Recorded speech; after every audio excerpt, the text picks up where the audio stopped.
Welcome, everybody, to the newest episode of the Zero Budget Podcast.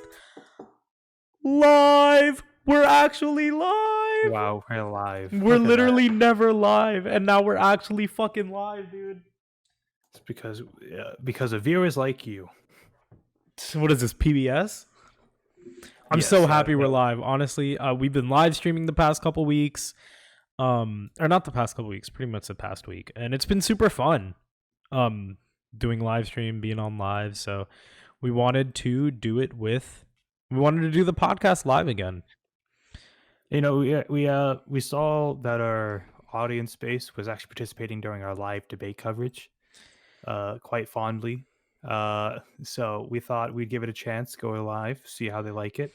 I think we actually have much better retention on Twitch than we did on YouTube. Yeah, and we have a lot of people that join us during our live streams. So yes. We have 5 people watching right now, which is honestly really great. So thank you guys for being here. Thank you guys for joining us in our new sort of Twitch experiment. And let's do this shit. We're gonna interact with the live audience. Very fun stuff. Yes. So live audience. Very live audience. We're gonna start because the 2 topics that we have prepared, they're so long. They're long and they're not fun, I guess is the word. Yeah. they're very politics. Yes. Super politics. I'm on an international relations security high right now. And I know Juptej is literally snorting Bolivia. I'm snorting it all up, dude. I was researching Bolivia before the podcast, and by researching, I meant like reading the entire Wikipedia article. And it's so fucking interesting. There's so much like involved in everything that happened in Bolivia. Like it's not as simple as an election happened and socialists won. There's more there, so I'm really excited to cover that later in the episode. But until then, maybe let's talk to chat, see how chat's doing. There's no way. Let's be real. Hey Zoe, how you doing, Zoe? I know you got a question at least. Yeah. We were gonna talk about. No, go ahead. Whoever's in chat, let us know. You know. Yeah. Got any questions? Got any fucking whatevers? We're down to clown. Well, I'm not sure about clown. You're not down to clown? I don't think clowning necessarily, but that's like the whole premise of the podcast is that we clown. Yeah, no, think about that. Yeah, that's like the description and everything. Like we're just fucking stupid. Like Clowns. That's the entire premise is that we clown. So this is like nothing relating to the rest of the podcast, but I saw this YouTuber, Mr. Beat, who is like a history teacher, U.S. history teacher, and he used the official political compass test, and plotted all the presidents on the test, and you can tell that the political compass test is like fucked because Dwight Eisenhower was in lib left. Dwight Eisenhower, is he not? Yeah, I don't know what anyone is. I don't care I about old presidents. I wouldn't say he's like as authoritarian as some other former Republican presidents, but what did Dwight Eisenhower do? What's his like big accomplishment? He did the highway system. I mean, Korean War, obviously. Oh no, that was Truman. Now I think about it, I'm wrong. That was Truman. Eisenhower. Dude, why would I give a fuck about old presidents? That's fair. Yeah, I know it's fair.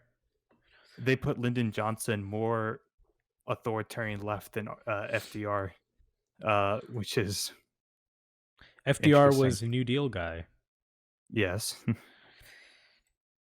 I don't know. Sounds pretty good to me. Yeah, sounds pretty based. Anyways, I mean, fair enough.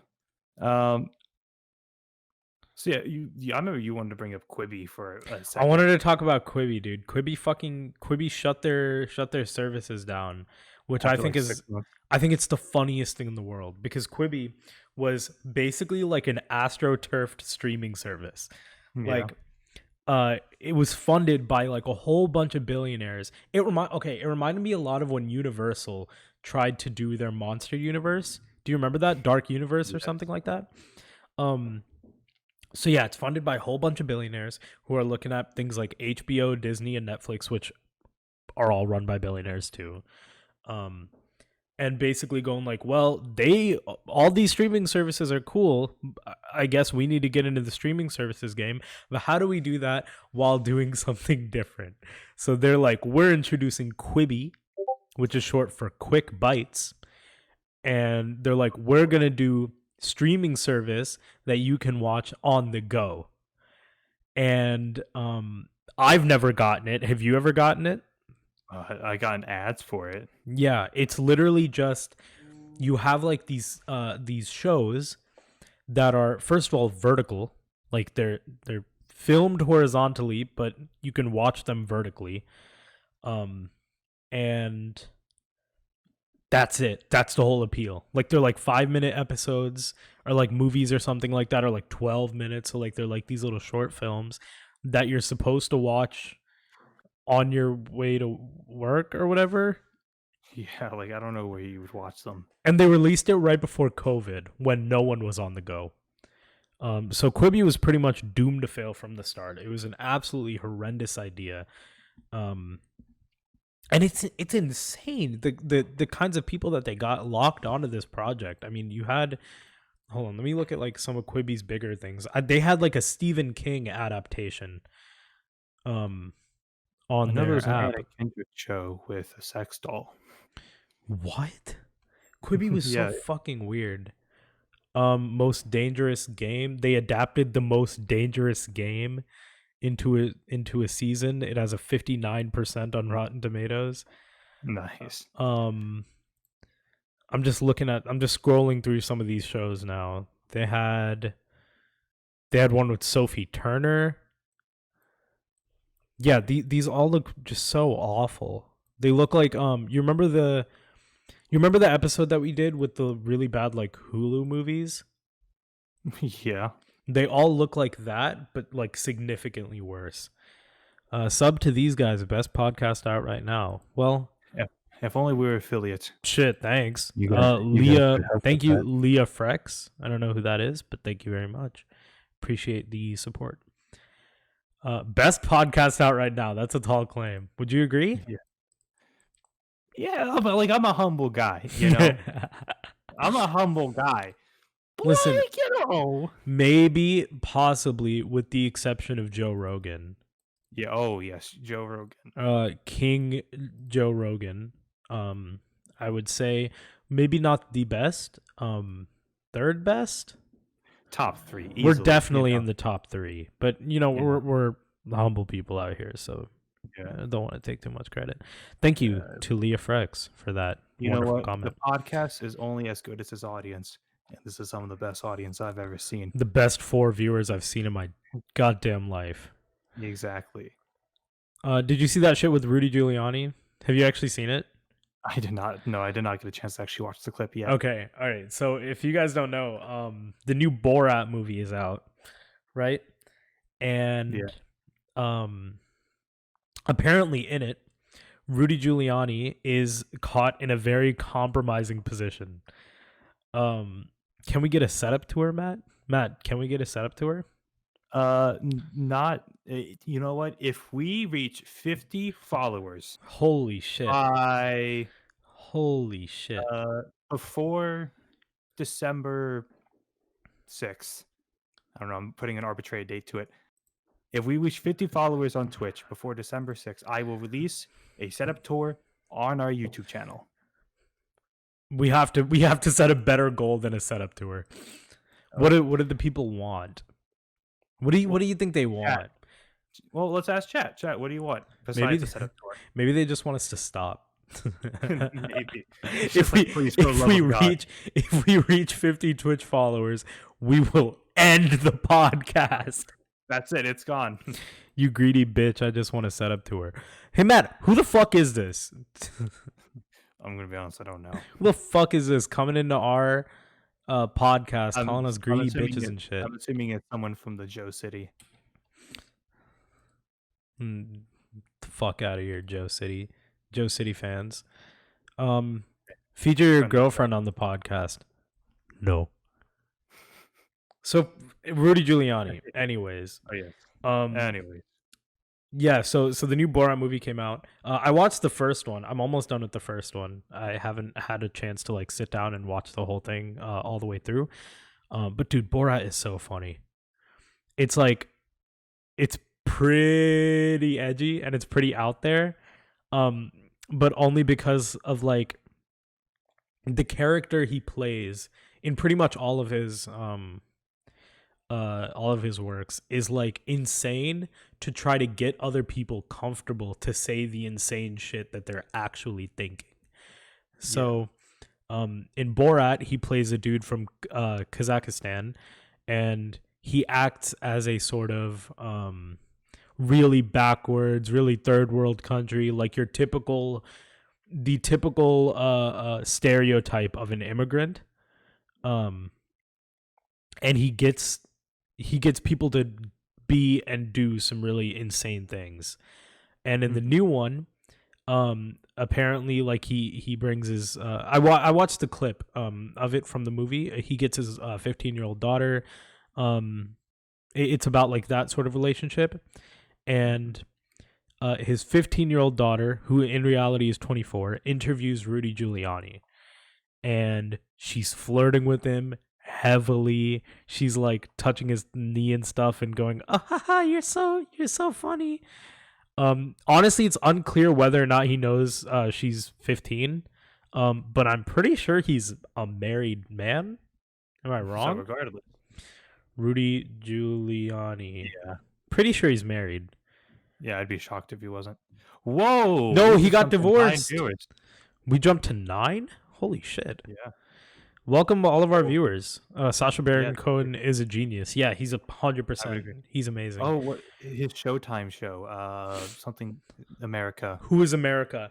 That is my favorite. It's one of my favorite shows. That's another thing where he just gets people to do the weirdest shit. So I honestly don't even think Sacha Baron Cohen getting Rudy Giuliani, not the mayor. He calls him the mayor in the movie. The former mayor, lawyer to the president, to almost have sex with his daughter is not the wildest thing that he's ever done. Pretty tame, honestly. Honestly, he's gotten like sitting officials in the US government to scream the N-word. He's gotten pro-gun advocates to say that to publicly say, willingly say, that we should give 4-year-olds guns to have them protect against school shooters. So it's pretty. Sacha Baron Cohen is an absolute genius. But yeah, that shit was nuts, dude. The clip was basically they're flirting with each other and stuff during this interview, and she's like, "Oh, haha, you're so funny," and then they go into his hotel room, and she's like taking off his mic or something, and then she's fixing up a drink, and the dude, he's so fucking weird. The dude just starts reaching into his pants and just starts like fluffing up in there. Oh, Giuliani. Yeah, like that's his move. His move is just reaching into his pants. And that's it. And then Sacha Baron Cohen comes in, of course, and he's like, she's too old for you. She's 15. Got him. But yeah, he's not married anymore, so at least there's that. Good for Giuliani. Go Rudy. Go Rudy. Go Rudy. Yeah. So, I guess if we don't got much from the audience, I think we'll just jump right into the meat and potatoes. Yeah, I guess. So, a debate happened last night. Shocking. And I saw a reaction on Twitter, a couple of reactions to some things that Biden said. You want to send some to me so I can pull them up? Sure. I mean, I don't have any specific on me. This is kind of a low-key response to Kyle Klinsky's video about this.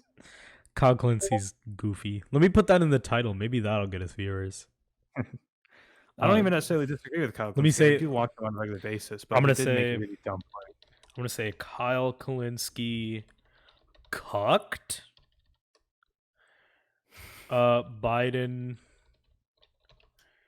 versus Trump response. Right? That'll get us clicks. Yeah. We'll see.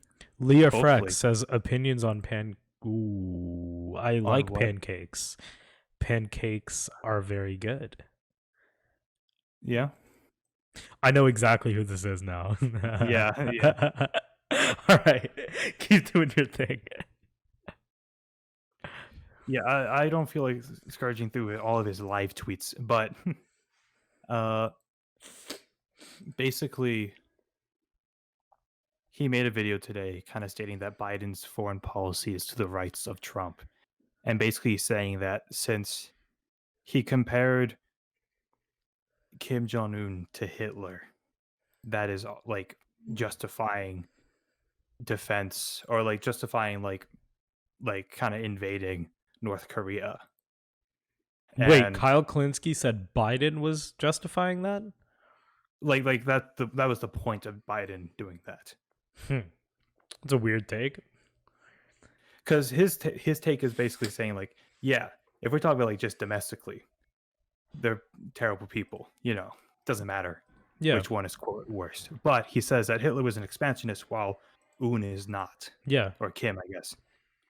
But that's also not 100% true. While Hitler was more aggressively expansionist, because he could be, I mean, like, it's not a secret that Kim Jong-un and basically all of North Korea want to reunite with Korea, under their banner, and not the other banner. So, I mean, that is, the exact reason why they want nuclear weapons in the first place is to kind of deter the West from invading North Korea. But Biden made a statement on the debate basically saying that he would only talk to Kim if he was talking about non-proliferation and, talk about lowering his nuclear arsenal. And here's the thing. I think that's smart because the Kims are irrational actors. They'll do one thing one year and then they'll do another thing next year. 1 year they're threatening to blow up Seoul, and then next year just like, please, please, please, Mr. USA, don't attack us. Yeah, I mean, pretty much all like authoritarians are. You know what I mean? Like, yeah. Well, not all authoritarians are irrational. Putin is not irrational, and neither is Xi. But if we get to more, I guess, quote, younger or more inexperienced strongmen, especially those in where God I had it like Iran gotcha. is a bit of, I mean, I can't remember his name. He's become more rational over the 2000s, but I would say most authoritarians in like pretty much developing nations such as North Korea, like power hungry dictator types have been. I think there's like this false impression that people like Kim Jong-un and people like, I mean, even to some extent like Hitler and Stalin were composed, nefarious, calculated men, But I mean, I think it's pretty clear from Kim Jong-un like essentially dying 4 times this year and the North Korean government throwing out any possible response to try to sort of quell that tension, and North Korea essentially threatening the United States like every 2 weeks and then being like, we're fucking with you. You know what I mean? Like, it's pretty obvious that a lot of these like authoritarian types, a lot of these iron fist dictator types are kind of insane. Like, they're kind of lunatics. And that's why it's probably best for them not to have nuclear weapons. Yeah. Because, I mean, they kind of don't have much to lose. Because, like... I mean, Kim Jong-un's regime does. Like, the power, the grab that they have on their people. Especially since North Korea is a much smaller nation. It's not like Russia, Mm-hmm. Like, if Putin wanted to go, like, nuke a country, and then he can just go hide in Siberia and probably live still, There's not much room for Kim to go because really his only ally in that region is China. Whilst admittedly, North and South Korea have made plans and meetings to actually denuclearize the peninsula. Kim just showed off the largest ICBM that North Yeah. Korea has ever possessed. Like it's not like a coincidence. They're signaling. Hey, yeah, fuck you. By the way, fuck your denuclearization. And just because someone gets rid of, actually, it would be more dangerous if the Korean Peninsula, at least in my opinion, if they were to denuclearize, because then it's less hard to not justify, because it's like, well, they don't have nukes anymore, guys, so let's just rush right in. Uh, Anyways, I think it's ridiculous. I think it's ridiculous to call Biden the right of Trump on this, where honestly they're very similar. And I know Kyle and definitely some other lefties' solutions to this is just to remove sanctions and kind of open up our borders with Korea. And here's the thing, I would love to do that, right?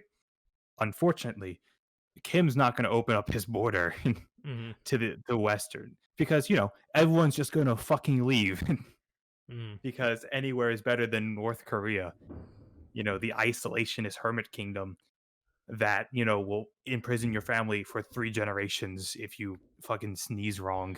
Yeah, I think the most kind of important thing that Biden did last night was show that he's going to be tough on Russia, China, and North Korea, because one, those are the most authoritarian, not the most authoritarian, but they're the biggest threats, I guess, to the American idea. So to the normal people, if you go, what are the anti-American? They'll be like the Middle East, the Russian, the Chinese, and the Koreans. So I think it's good that he not only said that he was going to take a hard stance, but contrasted that with the hard stance that Trump has taken, which is all based in rhetoric and nothing in meaningful change. And I think it also serves to quell the fears, because honestly, even my family was kind of talking about this, that they were afraid if Trump gets voted out, we're gonna, or if Trump, I don't know if it was if Trump stays or Trump gets voted out, but one of the possibilities was just gonna be a straight up war with China. China was just gonna fucking nuke us into oblivion. So I think it was really good that he not only said fuck China, fuck Korea, fuck Russia, but he was like, here's why, here's what could happen, here's what I'm gonna do. I think Biden did really well last night. And I think, in my humble opinion, it's a bit hypocritical of leftists to be like, no one's taking actual stance on China and stuff. But then Biden actually comes out and is just like, hey, yeah, I'm going to get tough on China because they're not playing by the rules. Sure, he didn't say they're committing a genocide and that's why he's going to get tough. But he's saying yeah, they're not playing by the rules we agreed upon, so I'm going to get tough. And then leftists are like, no, you can't do that. Yeah. You're being hawkish. Yeah. It's like, you have to take a position. If you want to be hard on China, then you have to be hard on China. And listen, I'll be hard on China. I'm a guy who's pro. Here's the thing. I'm a non-interventionist, right? I don't like militarily getting involved in other nations. But sanctions are a great coercive tool. Fucking trade wars are not. Trade wars are just bad and just hurt the U.S. Sanctions do not.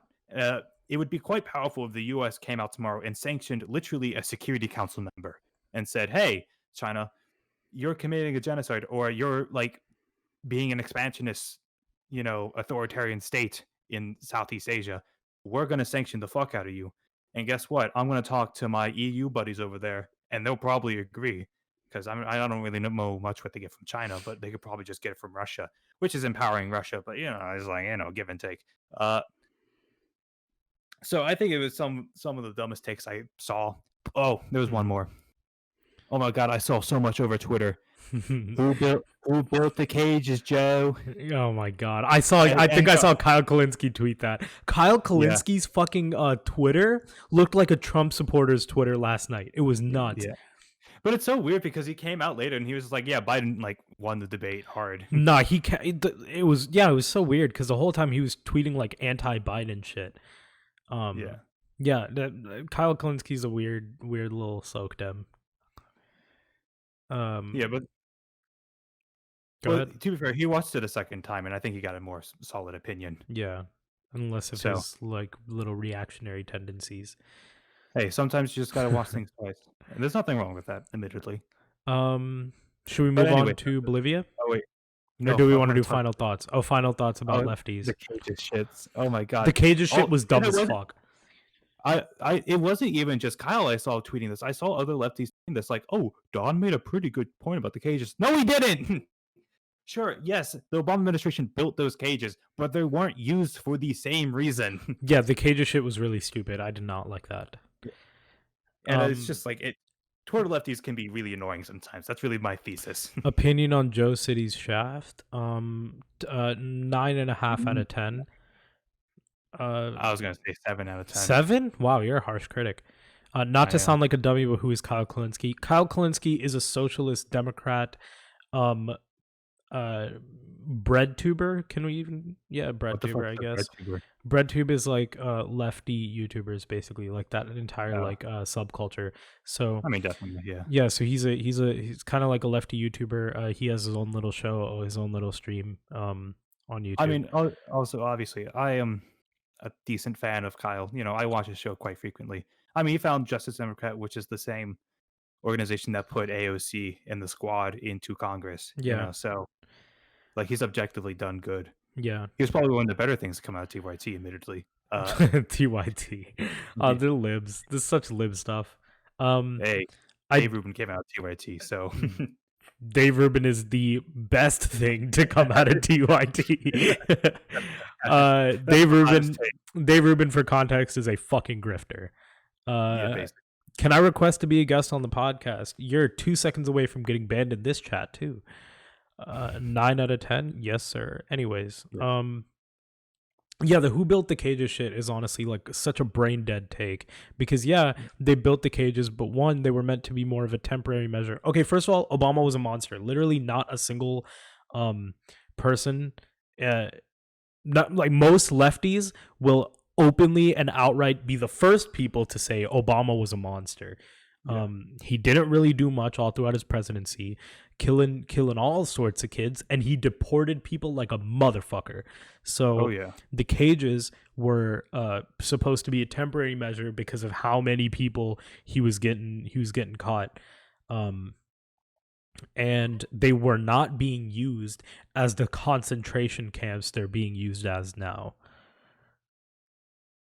So yeah, it's just kind of like, yeah, sure, they built them, but it's not like Trump tore them down in like a humanitarian act. Yeah, and he's also using them to a larger degree. It's just more of what Trump does, you know what I mean? Like he deflects everything that he does onto fucking everybody else. Like he still thinks he's running against Hillary Clinton. Yeah, kind of, like literally. I'm literally dating one of them and they won't let me be on the show. I don't know how much luck you'll have. Zoe, you're never coming on. Yeah, I'm dating Hank, so hope you and Jup are doing well. Cheers. Thank you. I will take that. I will take those well wishes all the way to the bank. I don't know what that meant. What else you got? So final verdict. I like Kyle. Dumb take, obviously. In my humble opinion, at least. Dumb take by Twitter lefties as well, but the cages shit. I feel like they're ignoring. It's kind of like they don't want to accept that Biden is their candidate sometimes, and is like objectively better than Trump. Yeah, and I'm so down for criticizing Joe, because Joe is also a monster. I mean, he was at the very least complicit in everything that Obama's done, and his career is less than spotless. Let's say his entire political career. So, I mean, the second November 3rd comes around, I'm so down to be the first person to just shit all over Biden. But until then, I want him to win, because I want Trump to lose. Yeah, it's kind of like that discussion I think we had on debate night about voting for the lesser evil. And like that's kind of like people's rationale for voting for Biden, even though that's just how elections work. Yeah, I'm definitely gonna sift through the post debate breakdown and some of the stuff we had last night and pull out some clips and maybe Maybe we'll just jumble together some segments from today and make that the podcast. I don't know. I'm voting yay. Vote yay for democracy. Yes, if you really want democracy to last, vote Kanye. No more parties in LA is his first. That's it. No more parties in LA is his first decree as president. Should we move on? More parties in LA Act. Yes, you may now rant about. Let's move on to Bolivia. Okay, I'm super excited for this. This is gonna be pretty long, but I wrote like an entire page about the situation in Bolivia. Let me actually change up the title again. But yeah, I'm very excited to talk about Bolivia. So if you don't know, a very historic moment just went through in Bolivia. Hold on. While you entertain them with Bolivia, I'm going to use the restroom real quick. All right, fantastic. So yeah, if you don't know, a very, very historic election just happened in Bolivia. And this is a very complicated situation. So I did some research for an hour before the podcast today, and I'm just kind of going to break it down, and I'm actually really interested in hearing all of your thoughts as well while I sort of do this breakdown of Bolivia. So in order to talk about what happened in Bolivia, we first have to talk about Evo Morales, who was Bolivia's president for the past 3 terms. So during his term, Evo Morales was the candidate for the Movement Towards Socialism Party in Bolivia, and it's important to recognize that Bolivia is still a developing country, and during their development, they were kind of influenced. They had ties to the World Bank and the IMF, who basically have an interest in purporting capitalism. So Evo Morales is definitely not the candidate for the World Bank and the IMF. But during his presidency, he did some insane things. Literacy rates absolutely plummeted. They had the highest in South America, but during his presidency, the UN fucking education whatever announced that Bolivia had completely gotten rid of illiteracy. He developed cultural projects. He took control of Bolivia's natural resources, things like lithium, which people like Elon Musk absolutely dry out Bolivia from. He took control of some of them, which further freed it from the World Bank and IMF. He was very critical of U.S.'s foreign affairs, their ties to things like the war on terror. Not their ties, I mean their direct involvement with the war on terror. Even going so far as to go to a UN meeting and just straight up condemn the UN's involvement. I came back to screen and I'm looking at what you're doing and I condemn this. He facilitated the creation of a new constitution that did so much for the country. It completely revolutionized the way that it was ran, and it flipped the government on its head. So before this new constitution, it was the Republic of Bolivia, and now it's the plurinational country of Bolivia, which recognized the sovereignty of different subsets within the state. And at the end of his first term, he still won with 64% of the total vote, and that was only in his first term. Even after that, he developed protections for women against domestic violence. 50% of his cabinet was women, 50% were men. He became the longest reigning president in Bolivia's history and introduced sweeping climate change reform. So Morales' presidency, of course, it's a developing country, so you have pretty extreme ideologies on either side. I mean, one of the parties is literally socialist, openly. Of course, it had its huge controversies, and it had its fair share of interferences. So many groups started violently demonstrating, and they started to demand even more autonomy than the government had already granted them through the new constitution from the increasingly left-wing government. So Morales believed this to be because capitalist and other right-wing forces in various states wanted to continue to protect their assets from the government, so he refused. He didn't grant them that autonomy. Then it was revealed that the United States was largely funding these pro-autonomy groups. This led to a back and forth of removing ambassadors, Peace Corps, and the Drug Enforcement Administration. The Bolivian government removed the Bolivian government started to remove their ambassadors, so the U.S. removed theirs. The Bolivian government removed the U.S. Drug Enforcement Administration, which handles things like drug trafficking, some of which is coming from Bolivia. They kicked them out. So then the U.S. removed the Peace Corps. So diplomatic tensions were not good between the two already, because the U.S. was funding these violent right-wing groups. Because of that, South American figureheads like Cesar Chavez stood in solidarity with Bolivia, and they continued to expel ambassadors and U.S.-backed organizations from their countries until the Union of South American Nations met and fully backed Morales' regime. Now, here's where we get into what's relevant to us now, right? So we've already talked about how Morales, of course, he wasn't like just a pure figure for good. I mean, he had his big share of controversies, like I said, but he was a strong leadership figure in Bolivia who turned the fate of the country upside down in a good way, and had U.S. supported, U.S. funded opposition. So in Morales' new constitution, he introduced a 2-term presidency. He argued, however, since his first term was before that new constitution, it doesn't count, and he should be able to run for 2 more.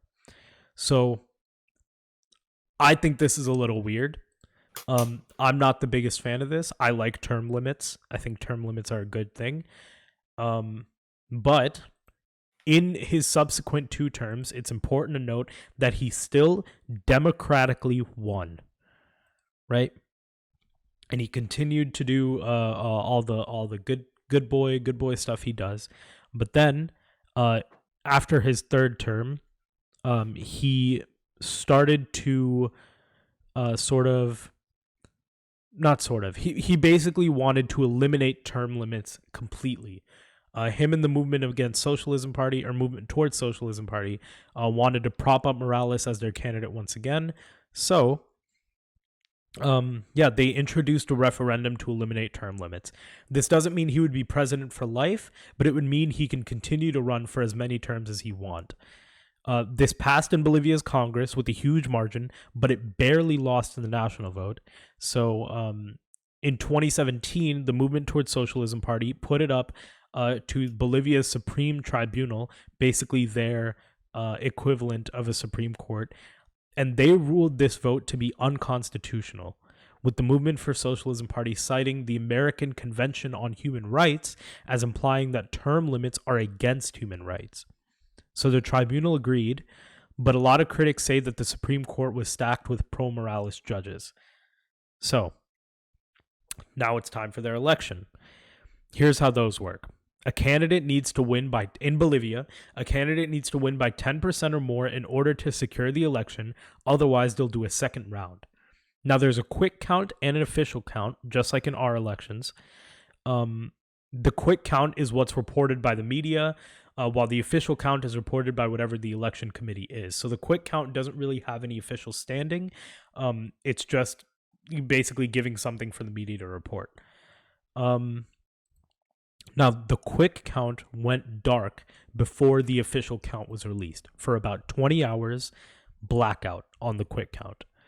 Now, this makes sense. I mean, quick counts kind of always go dark before 100% of the votes are counted, because you don't want to get into a situation where what the media is reporting and what the official count is are different, right? Like, let's say Morales won by just under 10 points, and say that the official count is that he won by just over 10 points or whatever. That would be really, really problematic and lead to protests. But this 20-hour blackout led to huge widespread protests because of how contentious the election was. And with infighting within the MAS and increasing right-wing violence. So when the official count was actually released, it was revealed that Morales won the election just over 10 points. So immediately, forces like the Organization of American States, the OAS, an organization that was literally founded to keep out left-wing governments post the Cold War, declared the election illegitimate and said that there was tampering by Morales' party. Again, right-wing violence took over the country, and Morales had to take refuge in the countryside, after which the military showed up and told Morales to leave, and he was exiled from the country while resigning as president to stop the bloodshed.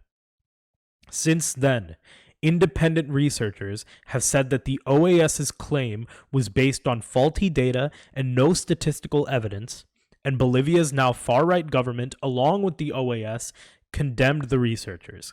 Evo and everyone in his administration was formed to step down. If you take a look at the actual results and the poll numbers, they were fairly close. I mean, the polling numbers also had Evo Morales winning, but there's basically like a huge sort of asterisk to the OAS's claim, because a lot of researchers say that the OAS really has no basis. Yet, I can't remember exactly what the number was. I think it was like 73% of people believe that there was tampering within Bolivia's election. So where are we now? So it's been a year. Bolivia just redid their election, and the movement towards socialism candidate Luis Arce was elected president with 55% of the vote, 88% of the turnout, and almost a 30-point lead against the incumbent Carlos Mesa. So Carlos Mesa was the candidate that took over once Morales was exiled. This is a huge, huge win for socialism, for leftist policies, and for Bolivian democracy. So despite interference, large political conflicts, and what can only be classified as a military coup, Bolivian democracy has been restored, and they have chosen their party. So Bolivia, and this is the most interesting thing, because recently, up until like sort of the end of Morales' presidency, he was starting to adopt more a hardlined socialist rhetoric. So he was saying that he wanted to turn Bolivia into a communal socialist state, which, come on. So Bolivia is going to be a very interesting case study in a living, breathing, developing leftist government. I mean, Matt, you and I have sort of had these conversations before about sort of communism and capitalism, how people are like, communism never worked. Well, I mean, like capitalism also had its failures in its original come up, right? So this could very well be an example of a successful leftist government, which would be interesting. I mean, they've democratically won 4 elections in a row. Whether or not you choose, if you choose to believe the OAS's report, or I guess 5, if you don't. So I mean, that's where we're at now. The right-wing incumbent lost by 30 points. And even with people like figures like the Associated Press saying like, oh, the count was pretty slow, but Morales' party already declared victory, and the right-wing incumbent straight up just conceding it at the same time as Morales' party declared victory. There's clear sort of a propaganda divide going on between like U.S. propagandists and I use propagandists in not like a loaded way, but just like what the word actually means. It's chat is yelling at you for ignoring. Chat's yelling at me. Oh shit! I wasn't even looking at chat. Sorry, I was looking at. Okay. Oh, we have a CIA operator in here. We have a CIA op. Morales should be in a USA black site right now. Goddamn commie dictator. There was tampering. This is proven. Some governments should be cooed.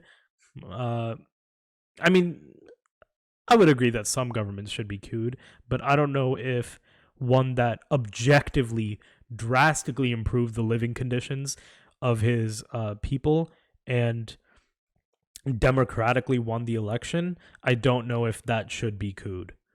But thank you, CIA op. Look at Matt growing out his beard a little. Makes me want to, ooh, red flag. We're being ignored so hard right now. Sorry, Chris. Loving you, looking at you right now. But that's where we're at with Bolivia. So I think we should all really be paying attention to South America. We should all really be paying attention to Bolivia.